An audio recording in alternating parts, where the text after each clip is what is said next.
Një nga ëndrat që njerëzit shohin më shpesh është rënja nga një lartësi. A ju ka ndodhur ndonjëherë të ëndërroni dhe po bini nga lartësi e madhe dhe të zgjoheni menjëherë? Kjo është një nga ëndrat më të zakonshme që njerëzit përjetojnë dhe shpesh ka kuptime të thella psikologjike dhe emocionale. Si ndodh kjo ëndër? Rënja në ëndër mund të jetë një reflektim i mendimeve dhe ndjenjave tona në jetën e përditshme. Ajo zakonisht ndodh gjatë periudhave të stresit, ankthit dhe pasigurisë. Rënja në ëndër në historinë popullore dhe legjenda. Rënja në ëndër nuk është një fenomen i ri. Për shekuj me radhë, kultura të ndryshme e kanë interpretuar këtë ëndër në mënyra të ndryshme, duke e lidhur me paralajmërime, ndodhime mistike ose ndikime shpirtërore. Besimet dhe interpretimet popullore në kultura të ndryshme. Shqipëria dhe Ballkani. Në kulturën shqiptare dhe atë ballkanike, ëndrat shpesh janë parë si paralajmërime nga shpirtrat ose si mesazhe nga të parët. Thuhet se nëse ëndërron se po bie, kjo mund të jetë një shenjë se dikush po flet keq për ty, ose po përjeton një periudhë të vështirë në jetën tënde. Disa besojnë se rënja në ëndër është një shenjë se shpirti yt po largohet nga trupi, por zgjimi i papritur e rikthen atë. Besimet arabe dhe islame. Në disa interpretime islame, rënja nga një vend i lartë mund të simbolizojë humbjen e statusit, fuqisë ose besimit në vetvete. Nëse ëndërron se bie por nuk dëmtohesh, mund të jetë një shenjë se do të kalosh një sprovë, por do ta kapërcesh me sukses atë. Kina dhe filozofia e lashtë. Në filozofinë kineze, ëndrat janë të lidhura me energjinë e trupit. Rënja mund të simbolizojë një çekuilibër të energjisë yin dhe yang ose një problem me qin, energjinë jetësore të trupit. Evropa mesjetare. Gjatë mesjetës, njerëzit besonin se rënja në ëndër ishte një shenjë e ndikimeve demonike. Ata mendonin se shpirtrat e këqij përpiqeshin të rrëmbenin shpirtin gjatë gjumit. Në disa legjenda thuhet se nëse bie dhe përplasesh në tokë në ëndër, mund të vdesësh dhe në realitet, një mit që sot është hedhur poshtë nga shkenca. Legjendat indigjene amerikane. Disa fise indigjene amerikane besojnë se rënja në ëndër ishte një udhëtim shpirtëror. Ata mendonin se shpirti mund të largohej nga trupi gjatë gjumit dhe ndonjëherë të mos arrinte të kthehej në kohë, duke shkaktuar ndjesinë e rënies dhe zgjimin e papritur.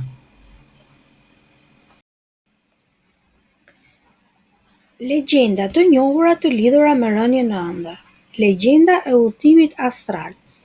Një besim i vjetër thotë se kur shohim ëndra të tilla, shpirti ynë del nga trupi për të udhëtuar në një dimension tjetër.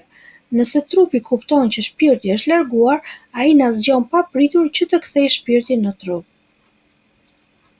Miti i urës së djallit. Në disa vende të Europës besohet se rënja nga një urë në ëndër do të thoshte se je në rrezik të mashtrimit ose të një marrëveshje të keqe në jetë. Grekët e lashtë dhe orakulli i Delfit. Grekët e lashtë besonin se rënja në ëndër ishte një paralajmërim nga Perëndia. Orakulli i Delfit shpesh interpretonte ëndrat e rënies si një shenjë se dikush do të përballej me një ndryshim të papritur në fatin e tij. Ja dhe disa variacione të tjera të ëndrrës me rënje dhe kuptimet e tyre. Rënja nga një ndërtesë e lartë. Nëse sheh këtë ëndër, simbolizon frikën nga humbja e statusit, punës ose stabilitetit financiar. Tregon pasiguri për vendimet që keni marrë në të kaluarën. Rënja nga qielli pa një objekt specifik simbolizon ndjenjën e lirisë, por edhe mungesën e kontrollit mbi situata të rëndësishme. Mund të jetë një shenjë që duhet të ndaloni së menduari shumë dhe t'i lini gjërat të rrjedhin natyrshëm. Rënja në një humner të errët. Mund të lidhet me depresionin, ankthin ose ndjenja të thella frike për të ardhmen. Nëse nuk shihni fundin, kjo mund të tregojë një situatë në jetën tuaj që duket pa rrugdalje. Rënja dhe zgjimi para se të prekni tokën. Kjo është një fenomen shumë i zakonshëm. Njerëzit rrallë ndërrojnë që përplasen në tokë, sepse truri zgjon trupin përpara kësaj. Kjo mund të jetë një mënyrë e trurit për të shmangur përjetimin e dhimbjes së një goditjeje. Si ta shmangni këtë ëndër? Nëse rënja është një ëndër e shpeshtë që ju shqetëson, mund të jetë shenjë e një stresi të madh ose një gjendje ankthi. Ja disa mënyra për ta zvogëluar. Ushtrimet e relaksimit, meditimi ose frymarrja e thellë para gjumit mund të ndihmojë në qetësimin e mendjes. Reduktimi i stresit gjatë ditës. Menaxhimi i stresit mund të ndikojë drejt për drejt në cilësinë e gjumit. Mbajtja e një rutine të rregull gjumi. Fjetja dhe zgjimi në të njëjtën orë çdo ditë mund të ndihmojë trurin të jetë më i qetë.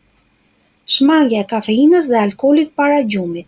Këto substanca mund të ndikojnë në cilësinë e gjumit dhe të rrisin shanset për ëndra të shqetësuara.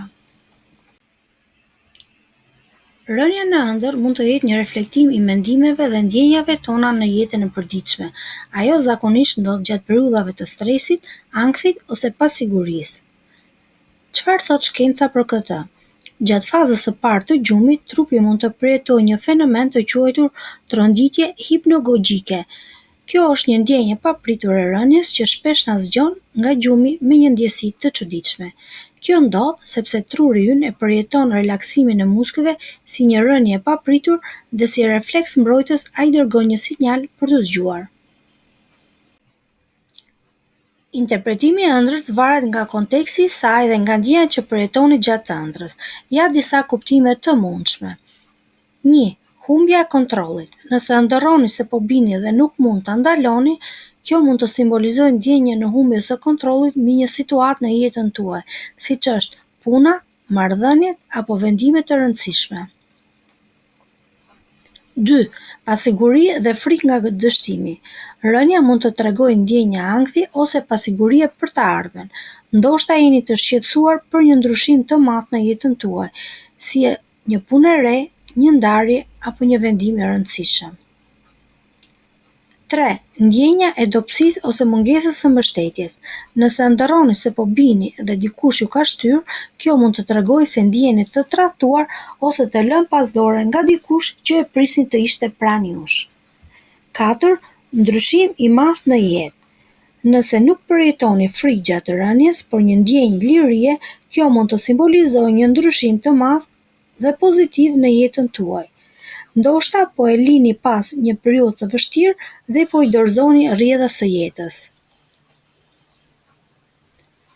A keni parë ndonjëherë të tillë ëndër? Nëse po, si e përjetuat? Ndjeni sikur ka ndonjë kuptim për jetën tuaj? Shkruani në komente dhe ndani përvojën tuaj.